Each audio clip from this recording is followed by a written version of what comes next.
She hired a local artist to do an oil painting of the house that we had just bought. Looking at it, it had a little pond and willow trees and everything. And Christmas was nice and everything. And then in January, she started, she was going to go visit a friend for the weekend.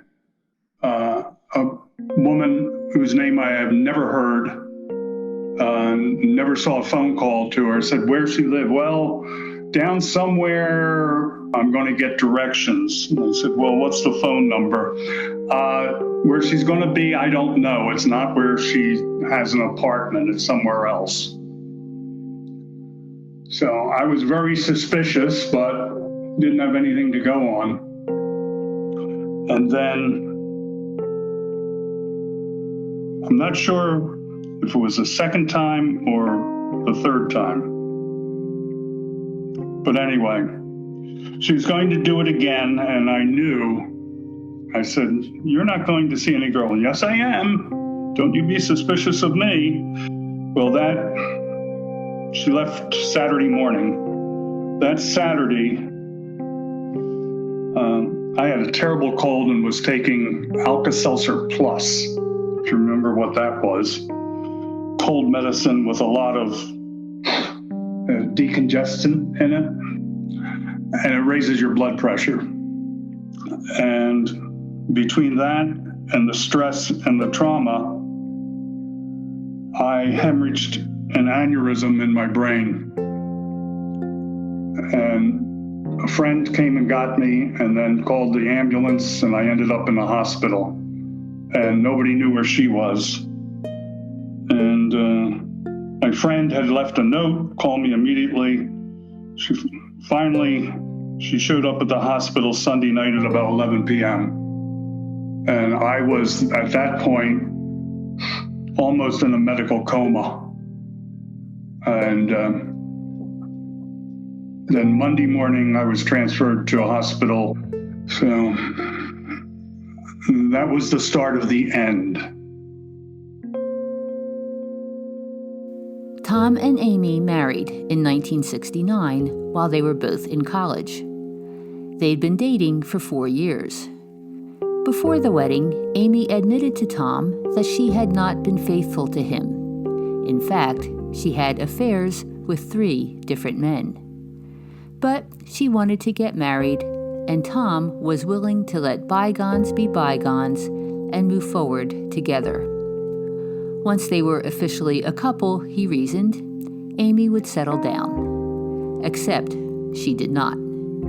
She had affairs with 3 more men and eventually didn't even bother to hide them.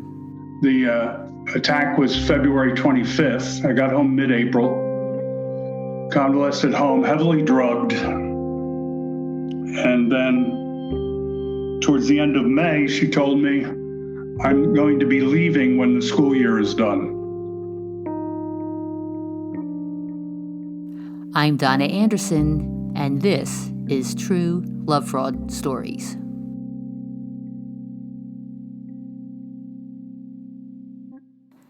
Tom and Amy had been married for only 3 years when Amy abandoned him. Their involvement was short, but it changed the course of Tom's life. That's why he's telling his story. It's a cautionary tale for other men. He prefers to remain anonymous, so Tom and Amy are not their real names.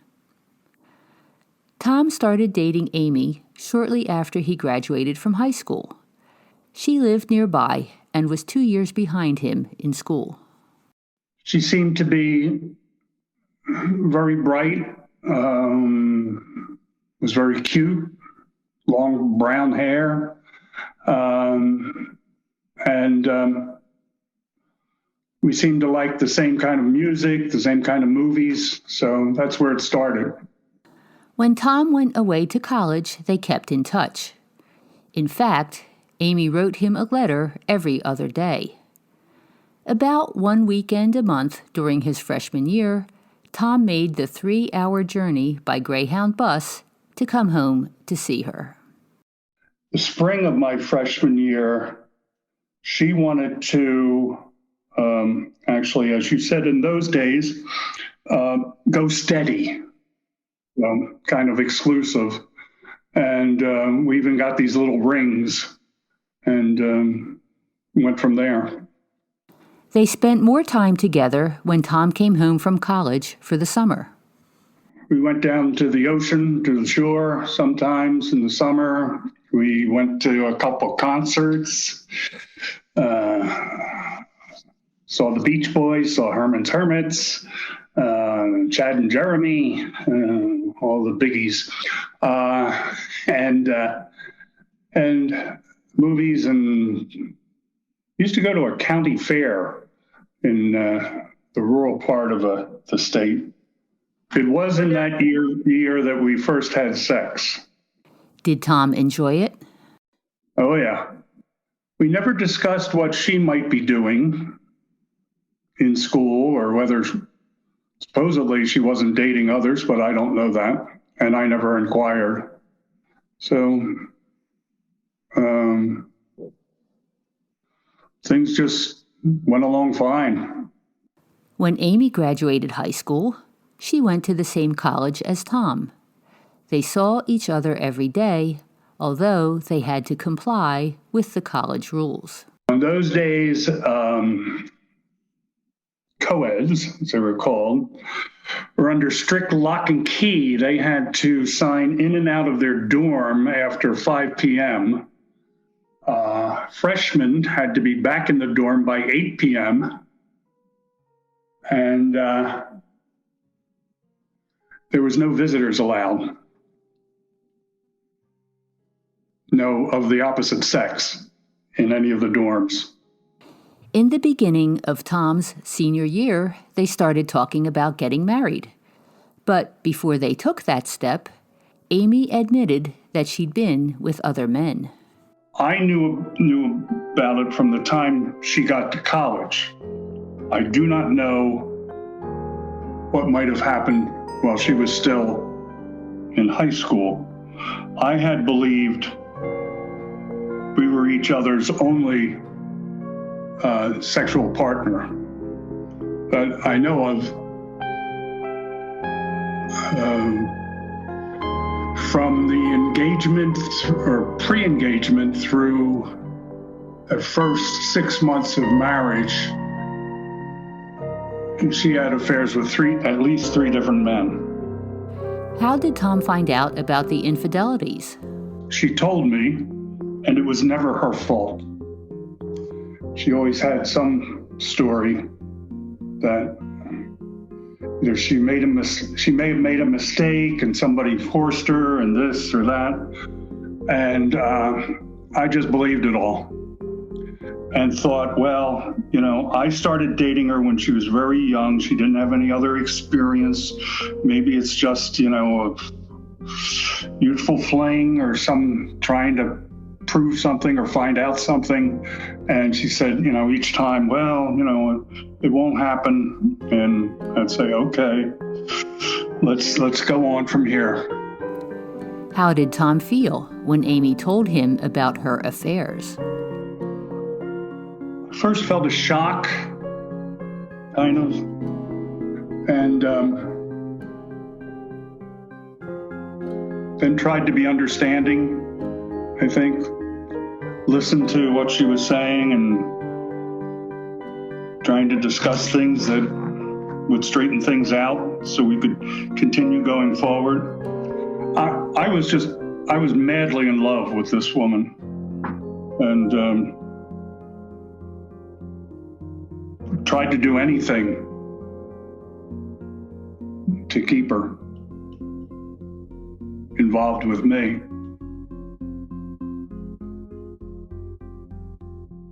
Between the fall and spring semesters of Tom's senior year, they got married.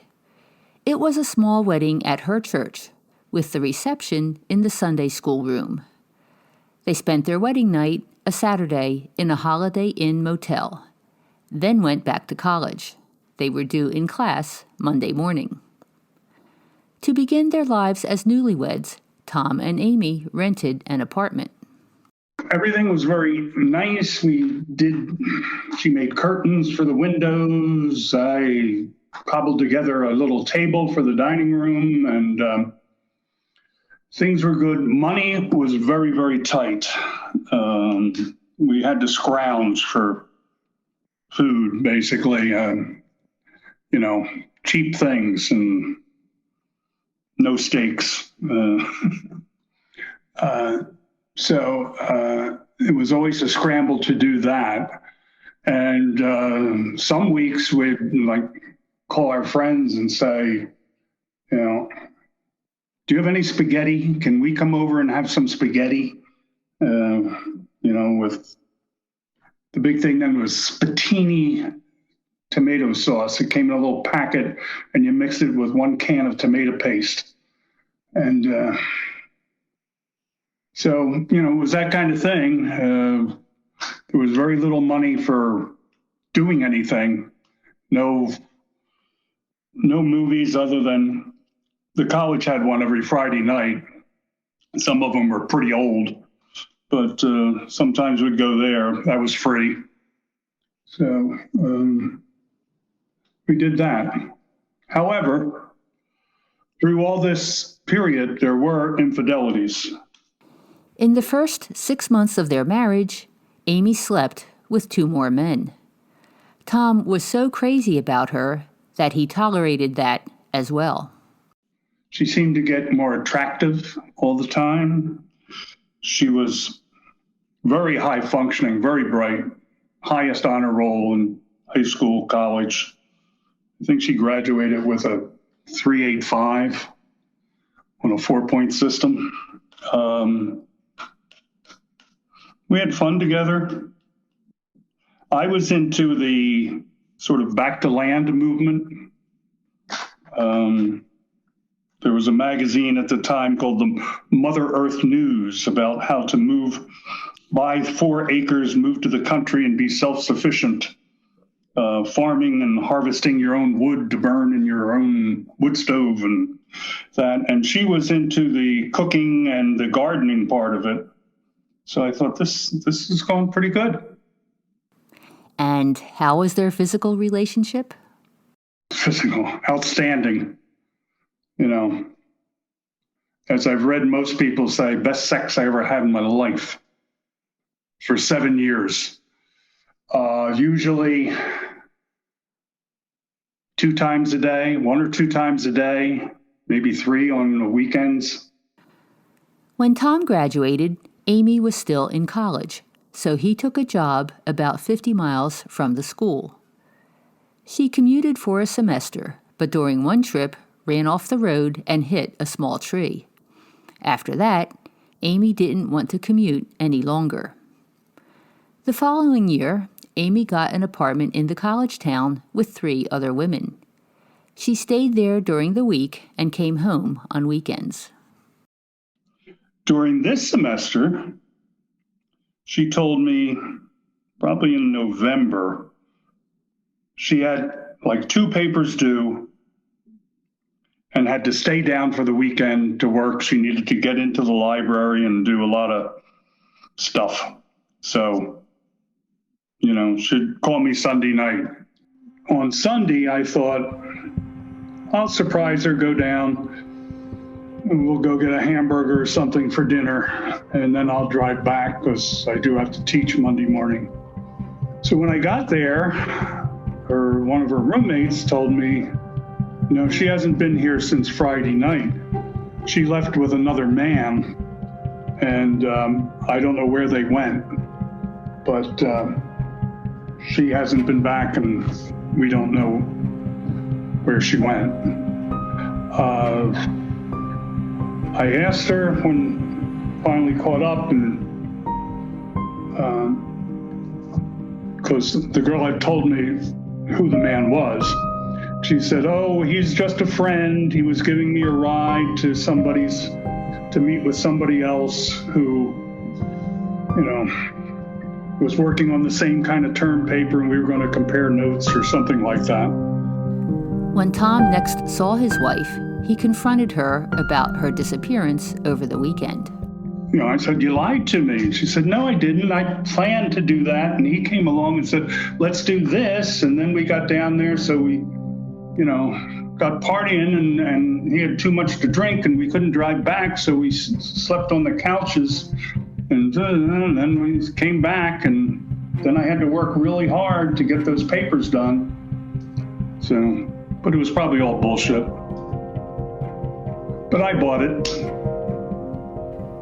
Tom forgave his wife, but in the spring semester, it happened again. She had moved out of that apartment because I found out the other girls kicked her out, didn't want to deal with her anymore. And she moved up the street to a private home who was renting out a bedroom for a student. And same kind of thing happened. She was going to be there, and I thought that one I was going to come down Saturday and surprise her. And I got there, and the owner of the house said she had left with another man. She didn't know his name, but she left this telephone number in case I needed her, and it was an Ohio area code. And I had subsequently found out that this other man was from Ohio. And I called it, and he answered, and he put my wife on the phone. She was, she wanted to take the ride. She was tired of school and this and that, and they were riding horses, and she'd be back Sunday evening. When she came back, I happened to be looking out the window and saw her and the man get out of his car and, passionately kissed and hugged and everything. So I asked her when she got in, what's going on? She said, I just had a good time with them out there, and somehow she talked me out of any further concern. I don't know how. They're good. Plus, I didn't mention it, she is an excellent liar. I'm sure she could pass a lie detector test given anywhere.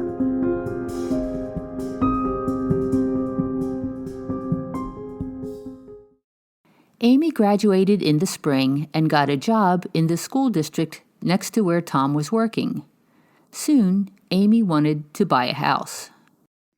So we started looking everything, and we did find one in, I guess, October of that year, 20 miles further north, really out in the middle of nowhere. We had 2 neighbors within 1 mile of any direction. Just fields and woods and things. But in January, Amy was back to visiting her unknown friend on the weekends. Tom knew she was lying. He knew his wife was seeing another man. In February, she left for the weekend again, and the stress of her betrayal, plus the heavy decongestant he was taking, led to Tom's brain hemorrhage. I was in the hospital for 5 or 6 weeks. The doctor communicated everything about my issue with her. I did recover without surgery. I had a lot of spinal punctures, spinal taps to remove fluid. I've since found out it was a hemorrhage of an aneurysm in the subarachnoid layer of the brain, which is the middle layer, second one in from the skull, on the right hemisphere.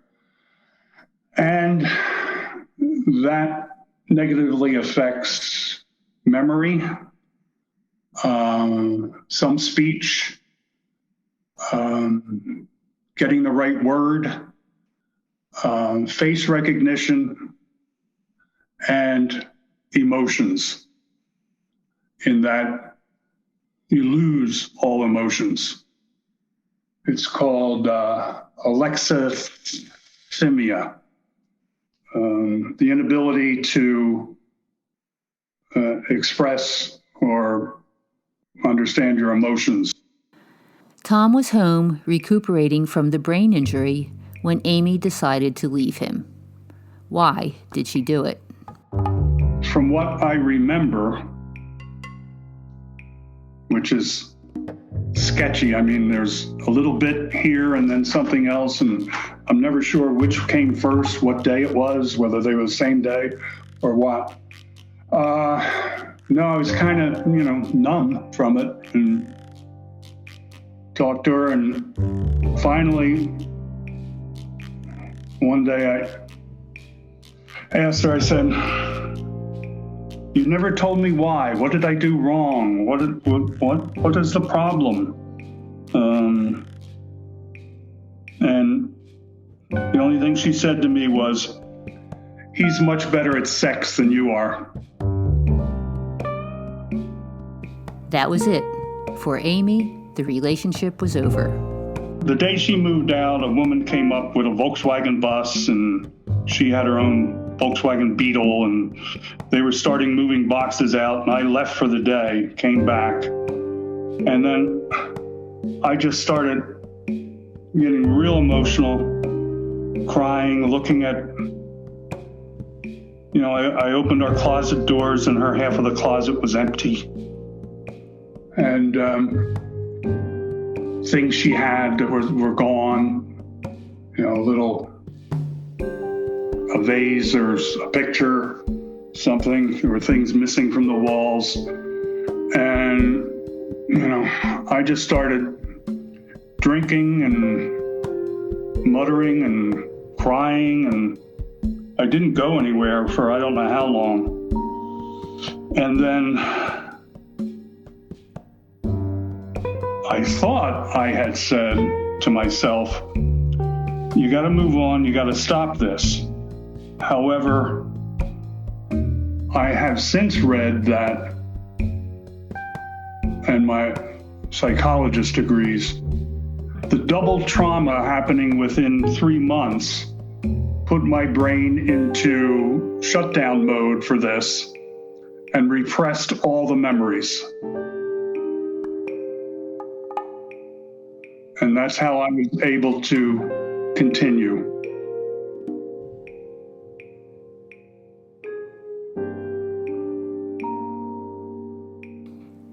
Amy left, and they had an easy, uncontested divorce.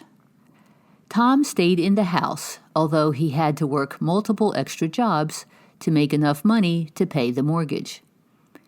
He put his ex-wife out of his mind and never thought about her again. Soon, he started dating. He went out with a lot of women. About 1.5 years later, Tom learned that a good female friend from college had also gotten divorced and moved back to the college town. So somehow we caught up and dating, and she actually told me the story, which she tells many times, is when I was a freshman in college, there was an off-campus house that had beer parties Saturday nights. It's $1.50 for all you could drink. And we were walking to it, and she thought I was really cute and nice, and she was trying to get to know me, and then somebody told her, "Oh, he has a girlfriend at home." So she gave up on it. But we got married in 1975, and just celebrated our 48th anniversary. They married only 9 months after they reconnected. Somebody said, "Oh, that's really fast." Well, I had known her for 10 years. So really wasn't much to find out about each other. And we kept in touch for almost all of those 10 years.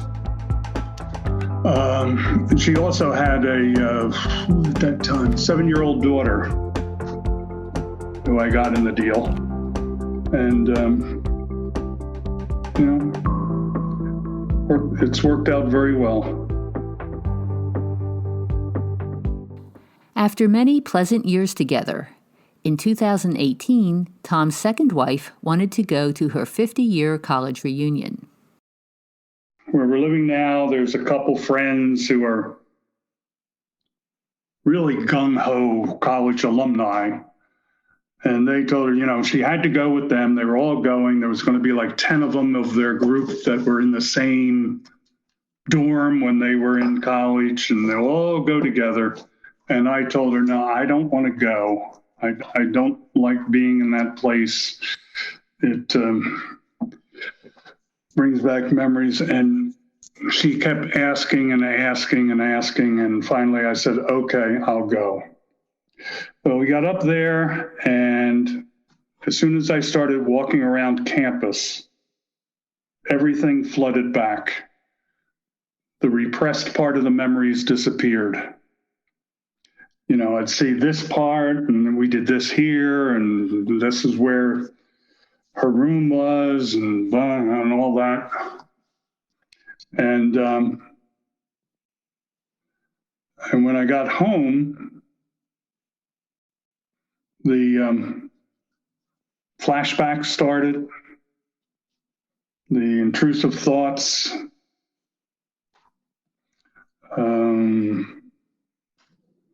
depression.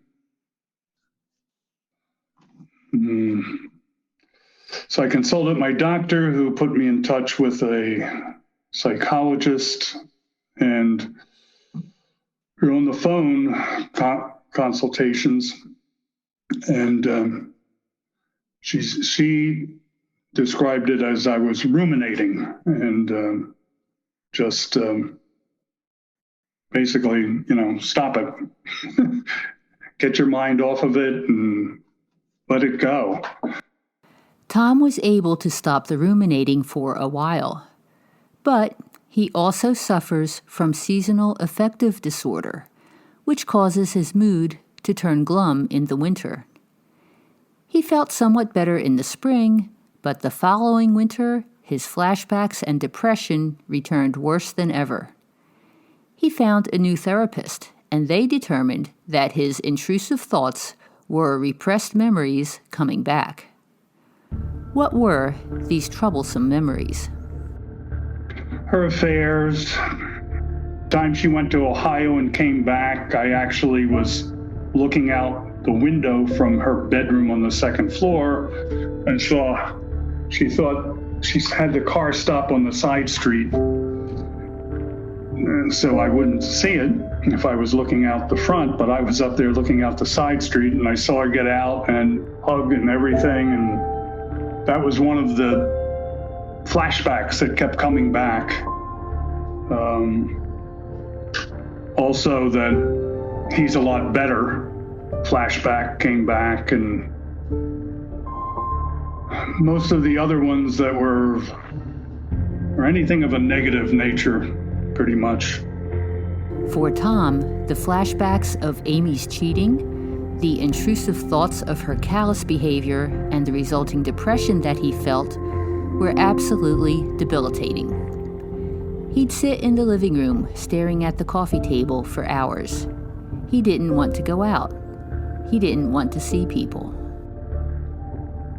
Last year, I had a lot of really bad weeks where I couldn't get out of bed.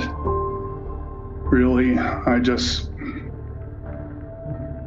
stayed in bed fretting. I couldn't sleep through the night.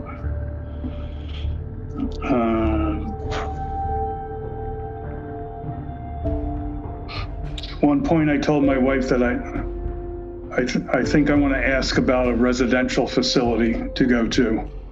I don't think I can make it here.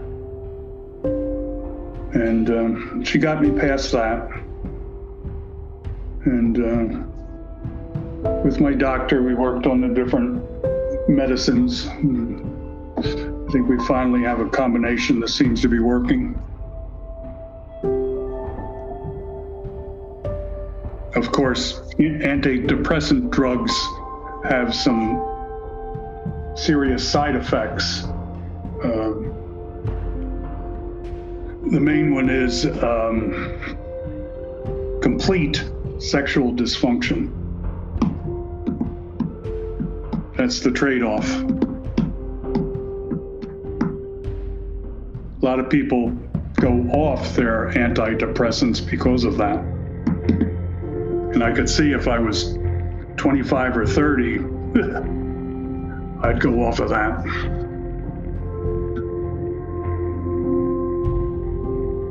Tom's current wife, the woman he's been with for so many years, has truly helped him through this experience.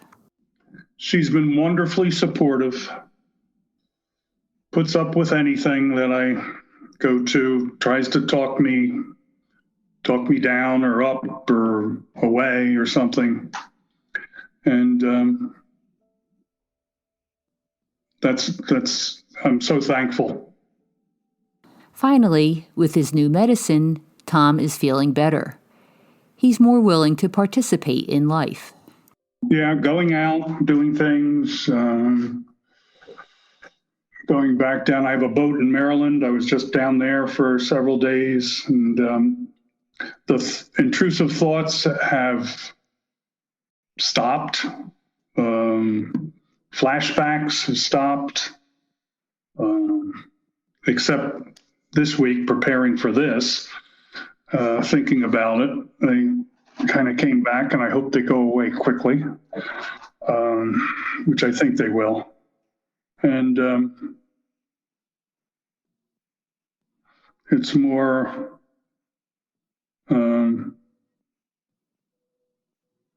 feeling more normal.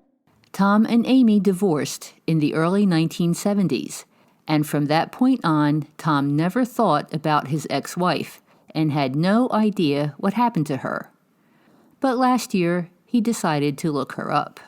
I do a little genealogy on Ancestry for my family, and I thought, let me try and find out what happened. So I started Ancestry and Google and everything, so I traced down what she did and where she is. So Amy married the man she left Tom for, but it only lasted 3 years.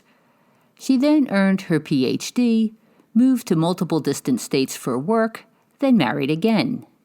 That marriage also lasted only 3 years. She moved 2 more times for work, then got married again, this time to a woman. Tom realized that his ex-wife had issues. She had a big problem and has been getting away with it, and apparently has very few negative impacts other than 2 more men not putting up with her, which would have been nice if I did that. When Tom described his ex-wife's behavior to his psychologists, they quickly formed the opinion that Amy had a serious personality disorder. They recognized as soon as I started describing things, she said, yeah, it's a personality disorder, also sometimes called sociopathy. She's a sociopath, ticks off every sign there, just about,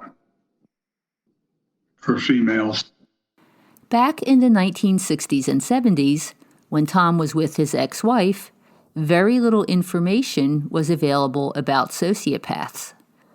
People certainly weren't talking about them like they are now. So Tom had no frame of reference for the behavior he was seeing. It was easy to miss the warning signs. I don't think I ever heard of a sociopath. Or a personality disorder. No idea what that was. No way to put any sense with what I saw, I guess. Yeah, And I don't know what I missed. Well, I know one I missed. We were in a group, started out to be a group supporting McGovern, turned into a anti-Vietnam War group. And two of the couples were Quakers. And the closest Quaker meeting to where we were was about an hour and 20 minutes away. And she started saying she wanted to go to it. So, okay, I don't. Go ahead. So every other Sunday for a while in the spring of, I'm not sure which year, she went to the Quaker meeting. So I saw at one of our other gatherings, one of the couples that went to it. I said, oh, she went to the meeting. And they said, we didn't see her there. And I don't know, that time I thought, Quaker meeting like a church, there's 100 people or so. So maybe they were in the front, she was in the back. I didn't realize most Quaker meetings are about 20 people. It would be pretty hard to miss somebody. So I think that was another time she was off seeing someone and I didn't know about it. And I don't know how many more things like that happened. Finally, becoming educated about sociopathic personality disorders definitely helped Tom's recovery. It cleared things up, and finding out about her, call it history now, or the rest of her life, and seeing how the same kind of things kept happening, kind of confirmed it. And at a point, I didn't feel so bad about not understanding it, I guess, at the time, because I kept going, how did I miss that? How did I miss this? Tom met his sociopathic ex-wife, Amy, when he was a teenager nearly 60 years ago. Even though he put her out of his mind for decades, the encounter profoundly affected his life, and not in a good way. I'd say I certainly wish it didn't happen. It definitely robbed me of my college years. I never, in college, the 2 years I was there and she wasn't, I never even held a girl's hand. Never took a girl out, never kissed a girl, nothing, just I was extremely faithful. All those girls, and I wasn't interested, Where I took a job was determined by her need to complete the college, so I could have been anywhere, but because of her and that, I needed to be there. That sure maybe changed my projection. Made a pretty decent recovery of it, but as far as going forward there afterwards, but boy, it was a mess, and I certainly have sympathy for anyone else who's going through the same thing.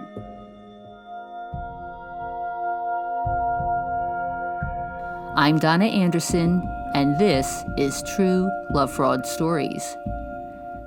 To hear expert commentary related to this story, become a premium subscriber. I interview Dr. Leanne Leadham, who explains how betrayal and trauma can severely affect the brain. You'll also get access to my weekly interactive podcast, Love Fraud Live, where I answer your questions.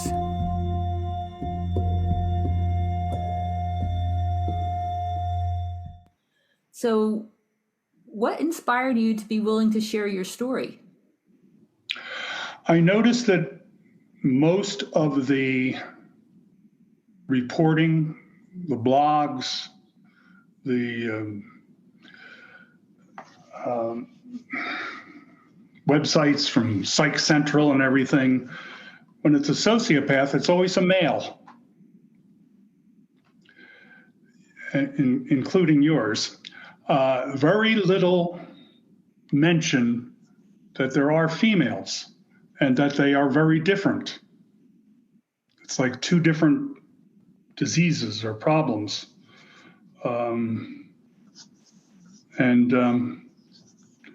So I thought maybe it'd help get the conversation going. I know they're rarer than male sociopaths, but they're out there, and guys need to know about it and be warned about it.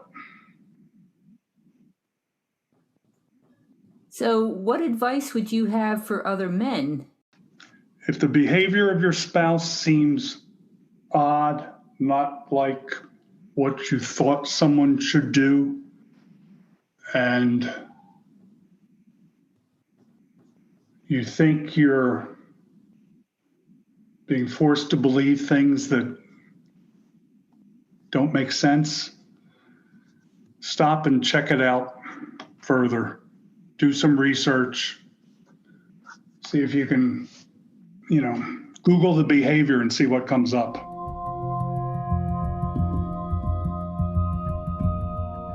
True Lovefraud Stories is produced by lovefraud.com.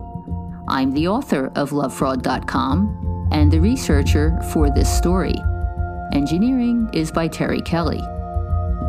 To learn how to recognize and recover from everyday sociopaths, visit lovefraud.com.